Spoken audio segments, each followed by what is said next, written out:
Hi, thanks again so much for joining me on the Traveling in Ireland podcast. Today we are going to be talking all about golfing in Ireland. But before we begin, I want to give you a little reminder. If you visit a place that you've heard about on the podcast, be sure to let them know. It helps me get more great guests on the show and share more terrific Ireland attractions and tips. So go ahead and be a name dropper. Just say, I heard about you on the Traveling in Ireland podcast. So today, my guest is Gerard Burke. Gerard is the CEO of Ireland Travel Links, which is a bespoke luxury tour operator with expertise in golf tours. So Gerard, thank you so much for joining me today. My pleasure, Jody. Now, it's so nice to have you here because I will admit I am not a golfer. I can literally count on one hand the number of times I've held a club, and it may actually just be one finger that I can use. So I am not a golfer, but I know that thousands of people visit Ireland every year to play golf on the fantastic courses. So what is it that makes Ireland such an amazing golf destination?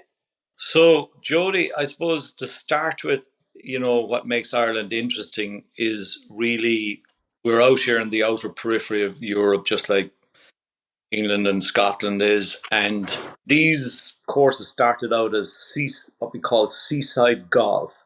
So people came traditionally to the seaside.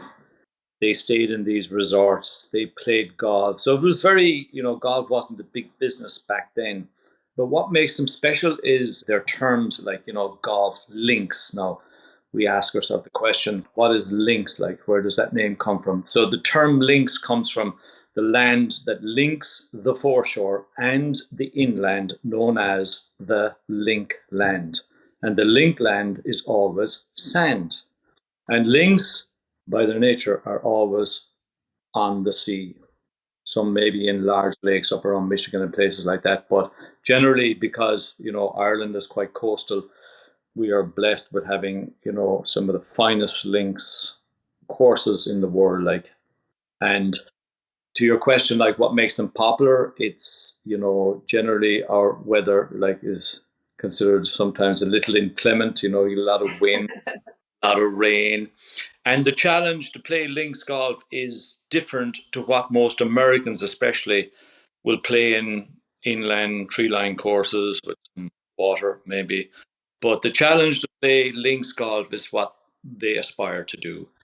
And that brings them to Ireland. Now, initially, like I said, going back when there were seaside links and it was only Irish and some other visitors that played them, some golf writers had discovered Ireland, like by making trips over here. The word was sort of going around. I suppose one of our most famous people that discovered was one of the most famous golfers in the world, Tom Watson, 5-time British Open winner.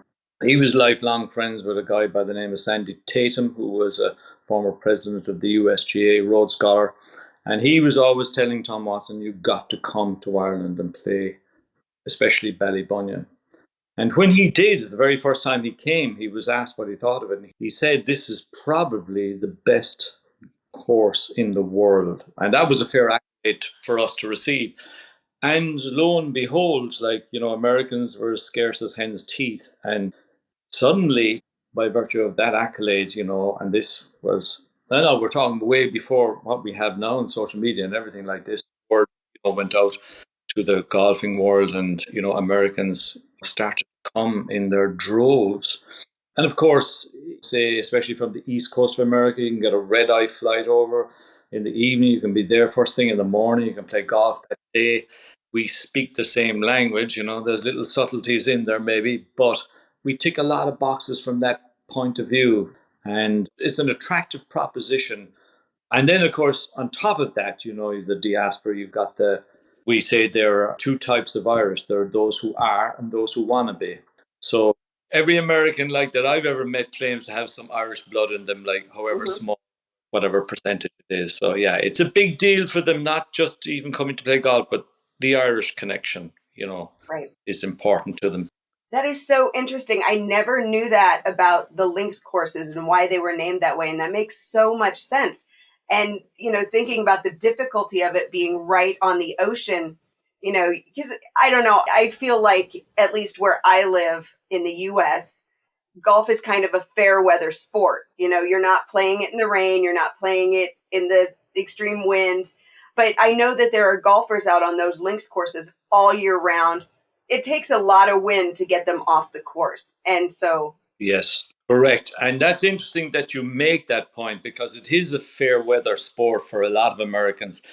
And whether it's me taking them around or caddies going out with them, we say, God, we wouldn't go out in this weather, but they love the challenge of it.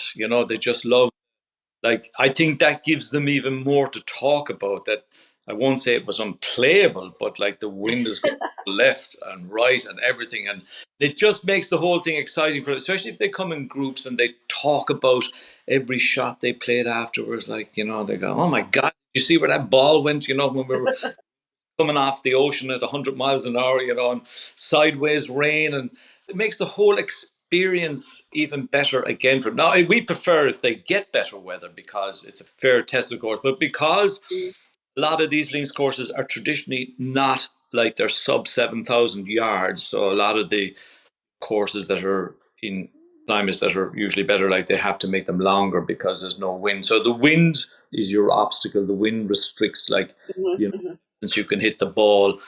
And there are many different types of shots that you have to invent and play, to kind of negotiate to navigate your way around links courses. And generally, it's just sand dunes, no trees. The ocean is on usually the back nine or something like that. There's, the obstacles are different, like to tree line courses or lakes in the middle. right. So So it's a whole different challenge to what people would normally play. it is. Yeah. But speaking of those, kind of normal golf courses, obviously you have those too. You have beautifully manicured inland courses at the resorts. I know Dare Manor has one that is relatively famous. Ashford Castle has one. So there are lots of courses that maybe are more, I don't want to say traditional, but more common. Is common a good word, or more, what would you say? Yeah, we'll say in Ireland anyway, we have presently three types of courses. The links that we just mentioned, okay, and they're on the seaward side. And the inland courses that you just mentioned, they're like a Dare Manor, where the Ryder Cup will be in 2027. Probably one of the finest inland links courses there is. And because the guy who owns it, JP McManus, the money he has put into it, and greens with sub air, like this is just a state of the art place.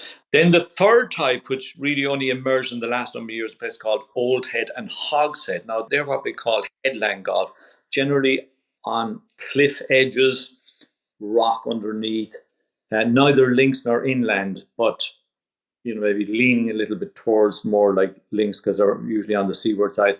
So they're called headland golf, and they've been gaining a lot of traction because, again, it presents another type of challenge. We're blessed to have those, like, and we'll say traditionally all of our, like, Ballybunions, Lahinches, Waterville, all those are, Portmarnock, all them, they're all over 100 years old. That's the other thing that attracts, is the tradition, you know, since they started out here during British occupation. They might have started as 9-hole courses and then they evolved over time. And it was only according as they had money. And all these courses had little or no money. They were dependent on membership, and so they could only spend what they had. And a lot of sometimes the work was voluntary. And, sometimes it was nature was the head greenkeeper. We say the greenkeeper in the sky. It was a big journey to get where they are now, doing fantastic business. And COVID was one of the things, especially in the US. Like, I mean, pre-COVID, a lot of clubs, lesser known clubs in the US, were struggling. And then suddenly, when COVID came, it was one of the things that people discovered. Like yourself, maybe you never played golf before. It was outdoors, and you started to dabble in it, and you suddenly, you got addicted to it. And so, post COVID, like the numbers, like just spiraled, and from that, we are getting more visitors coming to this side of the world, to Ireland, North Ireland, and Scotland. Because of that, they literally, if COVID it did one good thing for golf, like it did really, really did a lot of good for struggling clubs. And there's, I think, nearly 15,000 courses in the US. I think it's 14,700. That's a lot of courses, That is. and, with membership. Some of them very expensive, some of them, not so expensive, and some of them in between. So a lot of these clubs were extraordinarily grateful for, the ill wind that blew in their direction. As I say, ill wind blows a little bit of good to somebody, But that was a big thing. And then the knock-on effect of that is they all want to come over here and play. And like I say, it's the fact there's no language barrier. The fact that, especially from the East Coast, with a good tailwind, you can be here in 5.5 hours, maybe more like 7 going back. They come like maybe for a 4 or 5 or 7 day trip. It's not a big deal. It's not a major planning operation. For most people.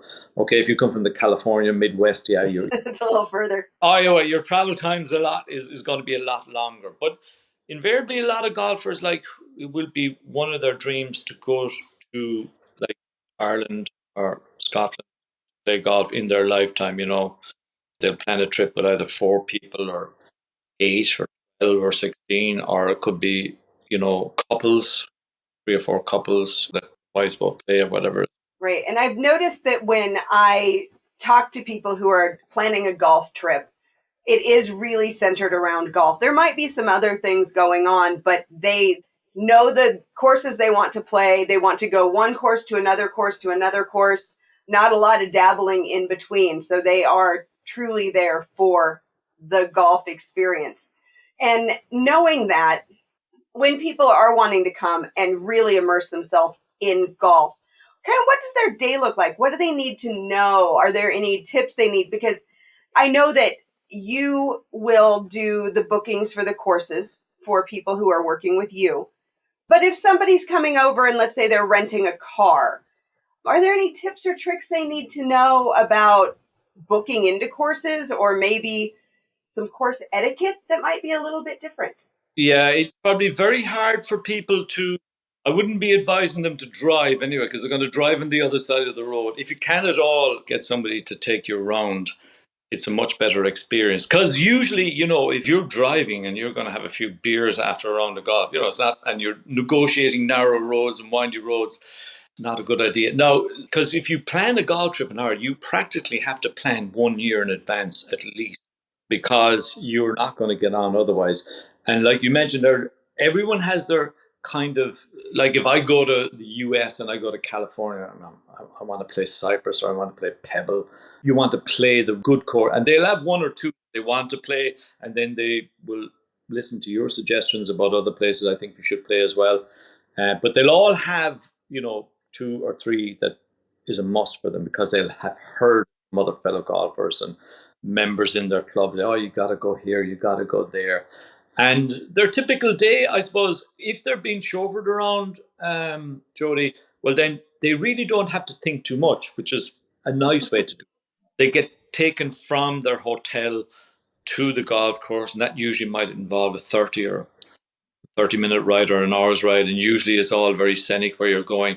Caddies are pre-arranged for them, so that's all done. In terms of weather, it's the one question that people ask me a lot. How do I pack for the weather? See, we don't get really many extremes in our climate Mhm. here, but it can change, and we always say, if it rains, wait 5 minutes, it'll be gone. But layers, I think, are important, just light layers. And you can add on, but you don't want to be so that you're restricting your golf swing or whatever. So I would say, good rain suit is important. But inside of that, just layers, lighter layers that you can add or subtract depending Right. on the weather. And it's funny, like, I mean, everyone will have this notion that, or the saying, oh, look, it rains in Ireland. Now, you can, we had a group there last May stroke June, and for their 2 week period, like, they were wearing shorts every day. They were even, and we got a couple of days, like, they were in our money in Celsius, like, they were close to 30 degrees, like, and then the next group came a week after that, and it might have rained a couple of showers every day, and it just, so you can plan for the weather in Ireland, but that's kind of part of the fun as well. But their typical day would be, like I say, they get taken to the course. The caddies are arranged for them.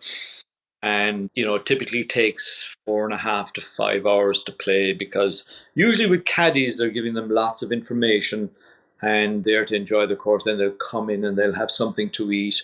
Like if they go out early in the morning, then it's around lunchtime, they'll have something to eat. They'll have a few beers and then they'll buy something in the pro shop, and then they'll head back to their hotel. They like to golf as much as they can. Most people will just do 18 every day, but you're going to get the diehards that might do 36 a couple of times in their itinerary as well, And because they would say their argument is, well, it's either that or we go drinking. Yeah. And then they're taken back to their hotel and then is again, but they will play golf every day. Like they'll rarely take a day off.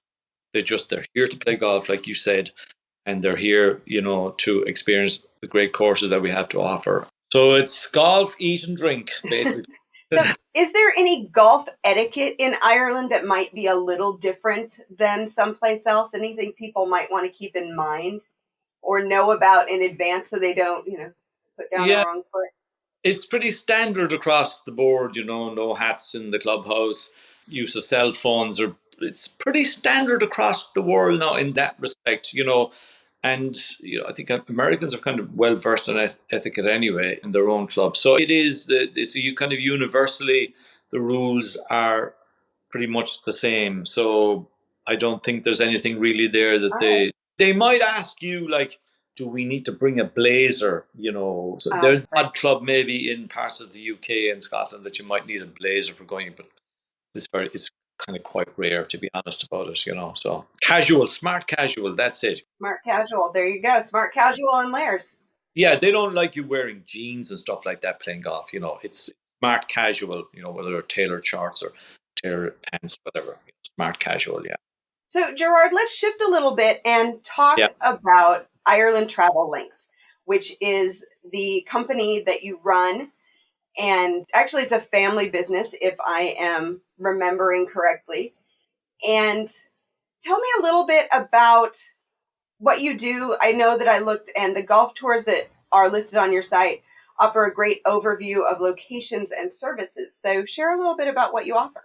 Yeah. So, again, going back to pre-COVID, because we do, as well as golf tours, we do a lot of private guided tours as well for the non-golfer. So, prior to COVID, we were doing probably a little bit more guided tours than golf tours. Post-COVID, it's been much more golf tours than private guided tours. So, like our company, as you mentioned, it's a small bespoke company. We try to look after people personally as much as we possibly can. And it's a family, it is a family run business. We're there now about 20 years or so. And it kind of started off, much smaller, obviously.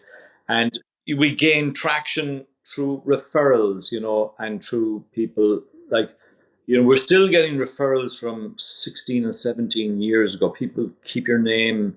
They'd ring you up and say, look, I've given your name to somebody else. And for most people, like if you were going on holidays anywhere, whether it's golf or whether it's just non-golf, and you'd look up as many websites as you possibly can until you're blue in the face. But if somebody says to you, I toured with Ireland Travel Links and I can recommend them, I mean, that's a good enough endorsement in the sense that it puts your mind at ease. The money you're spending, it's going to somebody that's going to look after you and is going to ensure that you're going to have a good holiday. And that's very reassuring, especially for Americans. They like to be reassured because anyone can dress up a good website and, purport to be Right. doing this. Right. That personal referral makes all the difference. Referral is kind of advertisement you can't buy, you know what I mean? Mm-hmm. And so, as we say, you never get a second chance to make a first impression. So, if you send them home after their tour with really good memories and everything, they're going to recommend you to other people for sure. Yes. And possibly then there's the repeat business. They come back again in a couple of years. Some will do maybe trips every year. Mostly people do trips every couple of years, because there's so many other places in the world they go to as well. Right. So, Gerard, if I read everything correctly, basically all people need to do is know that they want to go and golf in Ireland. They contact you, and you are able to help with everything from booking the courses and the accommodations, other attractions as well. I mean, basically full service, right? full service and the ground transportation. And yes, attractions as well, because at times they're in there, if you're going to courses like Lahinch, that's up there by the famous Cliffs of Moher, you might want to do that as well. Because some of them, would like to take in some of the attractions. And then the other big thing is, like during the day, they'll just have lunch in the clubhouse, whatever. But at night, they like to go to the pub grub place. We're famous in Ireland for our pub grub. It's a lot of visitors like to do because they can savor the atmosphere of the town. And our pub grub, they become very, good gourmet places. They're all... Food in Ireland is very good, by the way. Yes, it is. Yes, it is. It's one of the things that actually surprises people when they come here. They go, my God, the food is just wonderful. So in the last number of years, Ireland really has set itself apart as a gourmet destination, which is not something you might associate if you went to Italy. You think, oh, the food is, But most people will tell us that the food is better in Ireland than it might be like somewhere like Italy or Spain or whatever, We're kind of very proud of that fact. And again, that's another feather in our cap, because it's not just all about the golf. You got the golf, you got the people who take you around, your chauffeur guide, and where you eat, the pub they take you maybe to drink, and maybe there's a traditional Irish music session thereafter. So it's a pretty full-on day, It's the complete experience. Yeah, it's the whole experience, and it encompasses a lot of things, that makes it, like, whether it is they had a wonderful caddy, or they had a nice lunch at the clubhouse, or later on that night they had a lovely meal at a pub, and then they heard some traditional Irish music in another place. It's all about what happens in their day, that everything adds up to making it a great trip. And that's what we do best. We kind of ascertain quickly what they like, what they don't like. You're going to get people who, look, I want to be in bed by 9 o'clock. That's fine, and you're going to get usually the younger golfing groups. They like to go out at night, and that's nice. Because they work hard, and they're there for a week, and they're there with their, and they want to go out and meet the locals and drink Guinness. That's their favorite thing to do. It's a vacation. It's a vacation. Yeah. And it sometimes amazes me. I often had groups that came with groups of 8 men or 12 or whatever. Then a couple of years later, they might come back with their wives and children, their families, and the demand is completely different. We sometimes kid about this, and the demand is different for a golfing group as, say, for a family trip or whatever, Right. But that's what we're here for, Jody. We accede to whatever they want to do, and try and give them the best experience of the whole lot, and really, like I say, it isn't just us, it's the people around us who are in the industry as well. They all do a job, from the time they get welcomed at the golf club, from the time they leave, wherever they go after that, or the attraction that they visit. Ireland does leave a lasting impression, for sure. Yes, it does. So how can people get a hold of you? Obviously, your website, any social media they can follow to kind of get a little bit more of an idea of what you do? Yeah, we're on Instagram and Facebook, and our website is www.irelandtravellinks.com. And, we can offer testimonials from people as well, through the website. And my listeners know that in my show notes, I have all the links they need to get a hold of you. So yes, those will be in the show notes. So to wrap up, and I gave you a little bit of a heads up of this because sometimes this question is like choosing your favorite child. Yes. But since we're talking about golf, what 3 golf courses in Ireland should every golfer play, and why?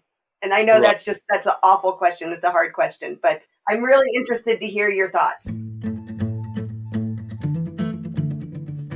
You're going to need a car to reach some of these recommended destinations, and I'm excited to share that my listeners receive an exclusive 10% discount from Irish Car Rentals.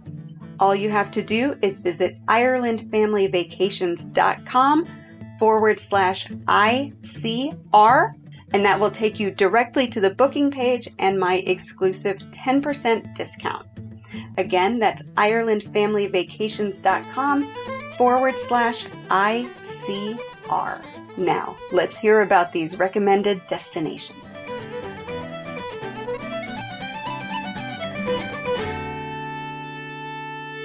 Yeah, well, of course, if I could say to answer this question, I might break it up into two sections of Ireland because we have the southwest region here where we have Ballybunion, Tralee, Lahinch, and Waterville, and those. Then you go to the east coast and you have Portmarnock and you have European Club and you have County Louth. And then you go further north and you have in Northern Ireland, you have Royal County Down, Portrush, and Portstewart. So if I could say in the southwest here, because Jody, what will happen is they will pick one of those three destinations, right? Okay. As we talk to the client, like we'll quickly ascertain, okay, which area do you want to come? So if I was to say in the southwest, well, of course, Ballybunion, this is my home club. And it is, we are inside the top 20 in the world ranking. So, it is well documented how good it is. And then you have Lahinch, which is another fantastic links course, and you have Waterville, and those three are all over 100 years old, so they have the tradition. Tralee, I'll mention in there because it's a newer course, but because it was designed by Arnold Palmer, it's getting a lot of traction as well. But those 3 or 4 courses there would be ones that I would absolutely recommend to people to play. Then if you're going up to the east coast, you've got Portmarnock, which is a very famous links course. You've got County Louth, which is another, again, all on the seaside. And you got the European Club. Then you go up to Northern Ireland, you have Royal County Down, Portrush, and Portstewart. So, as you know, Portrush, they've had the British Open there, and they're going to have the Open there again soon. So they're all, again, like the thing I say to people, about it is a hard question to answer, but the thing that I will say to people when they generally ask you, even if they narrow it down, what is your favorite course? Pick one type of thing. That's even harder again. But what I say to people, look, wouldn't it be terrible if they were all identical? It's the combination of what the courses offer. They're similar because they're links, but they'll all have different challenges as well. So I think that's what makes it very attractive is the variety, between the courses. And they will always, at the end of the trip, tell you what their favorite course was. Usually it might be the place they lost the least amount of golf balls or whatever. Because our rough can be very penalizing in the summertime when we have a lot of. And that can be interesting as well, what their favorite course was. Sometimes it mightn't tally with what I would say, But I think what I would say is like, it's great that they're not all the same. It's the fact that they are different, and each course they go to each day is going to be slightly different. And I think that's what makes it better. But I hope I answered that properly. What I heard was you need to come back a few times and play them all. So, well, you know what? That is absolutely true. And that's interesting you say that because, like, Ballybunion, for instance, is highly ranked, but it's also difficult. And what happens there is you'd often say to them, or they might say, God, if I could only play that again, I think I could play it better. And I think you're right, exactly what you said. If you get, and that does tend to bring them back again. So, look, I'll be back next year, 2 years' time, and they remember the nuances of the course and what have you. So, yeah, it does help. It definitely does help if they play it twice. And that's why some of them will do 36 holes, because they like to kind of, okay, I mean, you're coming on a big trip for a start and you've never played any of these courses before. And then you suddenly have regrets about certain shots and say, God, I'd love to get out there. But if they were playing again in the afternoon, they'll go, I know how to work this course now. I know what this one has available for me. Yeah.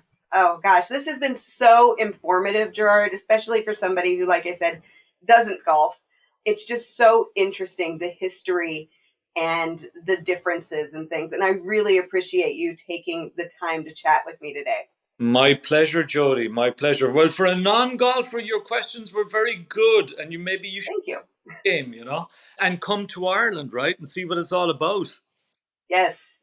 I definitely, like I said, I know that I receive a lot of inquiries from golfers, and it's definitely a destination for golf. So this was so helpful and so informative. My pleasure, Jody.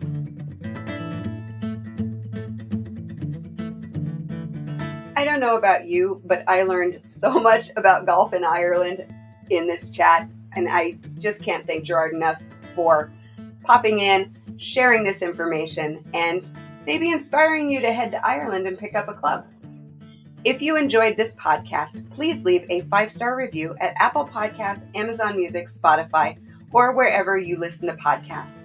If you cannot leave a review on your podcast app, you can leave a review on the Ireland Family Vacations Facebook page. Or if you are on Instagram, go ahead, snap a screenshot of the podcast, pop it in your stories, say a couple nice things, and tag me at Ireland Family Vacations.